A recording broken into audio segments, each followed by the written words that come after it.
ধন্যবাদ আমাকে বসতে দেওয়ার জন্য। তারপরে তোমাকে কি বলবো, আমার এত হাসি পেয়েছে কথা মনে হলো আমি এখনো হাসি। খালা একটু আস্তে আসো না, তোমার হাসি শুনে তো আর ঘুম পাচ্ছে না। আরে আপনি এখানে? আমি কি তোর জন্য হাসতেও পারবো না নাকি? এই যে তোমার সামনে একজন মেয়ে বসে আছে, মাশাআল্লাহ, আল্লাহ তাকে যে সৌন্দর্য দিয়েছে তার সাথে যদি আরেকটু বেশি দিত তাহলে বেশি বেশি হয়ে যেত, তাই না? তোমার হাসিটা না একটু বেশি বেশি হয়ে যাচ্ছে। বসে আমি চা নিয়ে আসতেছি। আমি তো ভেবেছি আপনার সাথে আর দেখাই হবে না। এমনটা কেন মনে হচ্ছিল? আমি আসলে মন থেকে যা চাই তা বাস্তবে কখনোই পাই না, কিন্তু আপনার মতো চিন্তা ভাবনার মানুষ আজকাল তো পাওয়াই যায় না। আপনার সাথে এভাবে দেখা হয়ে যাবে বুঝিনি। ওনার সাথে আমার কাঁচা বাজারে পরিচয়। আমি কি করি এটা শুনে উনি খুব আগ্রহী হলেন, বললেন ওনার বাসায় আসতে। একা মানুষ তো সময় কাটে না, আপনাকে নিয়ে আসছে হয়তো আড্ডা দেওয়ার জন্য। আপনি এখানে? উনি তো আমার ছোট খালা, মা মারা যাওয়ার পর থেকে ওনার সাথে আছে। একা থাকা খুব কষ্টের। কষ্ট হলেও ভালো থাকার চেষ্টা করতে হবে। খারাপ লাগা নিয়ে বসে থাকলে তো আর ভালো লাগা আকাশ থেকে বৃষ্টির মতো টুপটাপ করে পড়বে না। এটা আমার কাজ, আপনি রাখতে পারেন। কখনো মন খারাপ হলে আমাকে ফোন দিতে পারেন। তাতে কি হবে? তাতে কিছুই হবে না। হ্যালো, এই আমি ইমতিয়াজ বলছি। আপনার কি মন খারাপ?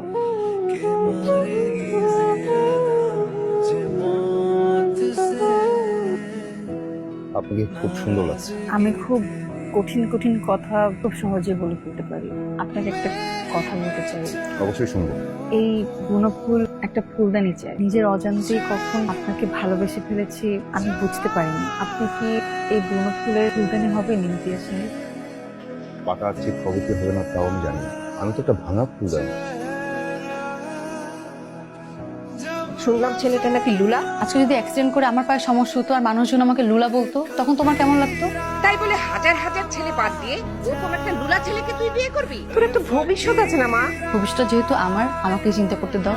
কেন তুই কি আমার কথা চিন্তা করবি না? তোমাদের কথা চিন্তা করে বলেই পরিবারের দায়িত্ব নিয়েছি। যখন চাকরিতে ঢুকলাম তখন তো একবারও জিজ্ঞেস করোনি কোথায় চাকরি করছি, কেন চাকরি করছি। এখন একটা ছেলেকে ভালোবাসলাম, এখন তোমাদের কত প্রশ্ন।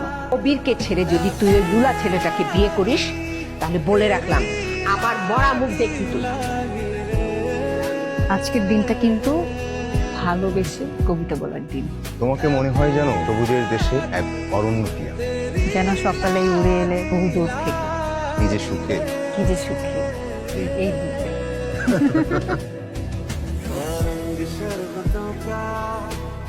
আপা, আপনার জামাই কি ছোটবেলা থেকে ল্যাংড়া নাকি?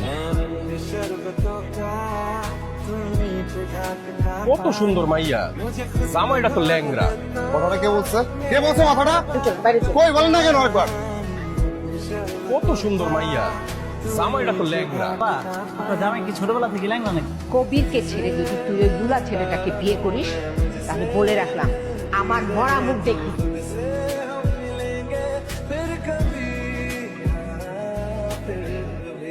এটা কি রানুদের বাসা? তা আগে ছিল, এখন থাকে না। ইমতিয়াজ, জানি ভালো নেই, আমিও ভালো নেই। দুজনেই ভালো থাকার জন্য ছিল আমার এই শিক্ষা। এমনিতে তুমি কতজনের কথা শোনো, আমার কারণে আরো শুনছিলে। আমার সাথে বিয়ে হলে আমার বাড়ির লোক থেকে শুরু করে সবাই তোমাকে প্রতিনিয়ত বুলিং করতো। আমি তা সহ্য করতে পারতাম না। এদিকে মা তোমাকে মেনেই নিতে পারছে না। জানি তোমার পা ভালো হবে, চাকরি হবে, আবার তখন তোমার মতো ভালো ছেলের জন্য ভালো মেয়ের অভাব হবে না। আমি ক্ষণিকের জন্য এসেছিলাম কিছু ভালো লাগা উপহার দিয়ে, আবার হারিয়ে গেলাম। মায়ের পছন্দের ছেলের সাথে আমার বিয়ে হবে, মাকে শেষ পর্যন্ত ফেলতে পারলাম না জানো। হাজার হলেও মা তো কান্না, অথচ সারাক্ষণ আমার চোখে আসছে ইমতিয়াজের ছবি। এখন কেমন আছে, কি করছে, বাকি ভালো হয়ে গেছে, কোনোভাবেই আমি ওকে ভুলতে পারছি না। রানু, তোমার সৌরভ এখন আমাকে ঘিরে থাকে, মনে হয় সব সময় তুমি আমার পাশে আছো। তুই ওই মেয়েকে নিয়ে এখনো লেখালেখি অফ করবি না? তুই পাগল নাকি রে? যেই মেয়ে তোকে এইভাবে ধোকা দিয়ে চলে গেছে তুই তার জন্য অপেক্ষা করতেছিস?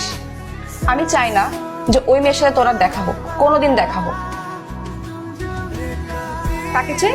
আহমেদ ইমতিয়াজের বাসা না? জি, আপনি কে বলছেন? আমার নাম রানু, ইমতিয়াজ আমার পরিচিত। ও আচ্ছা, আপনি তাহলে রানু। আপনার কথা অনেক শুনেছি। আপনি কে? আমি ইমতিয়াজের ওয়াইফ। আর ইমতিয়াজ একটু বাইরে গিয়েছে, ওর আসতে কয়েকদিন সময় লাগবে। আর আমিও একটু বাইরে যাব। আপনি কয়েকদিন পরে আসেন। আপনাদের বিয়ে কবে হয়েছে? ওর পা ভালো হয়েছে? আমাদের বিয়ে গত সপ্তাহে হয়েছে। ইমতিয়াজের পাও ভালো হয়েছে, ও এখন জবও করে। আর আমি একটু বাইরে যাব।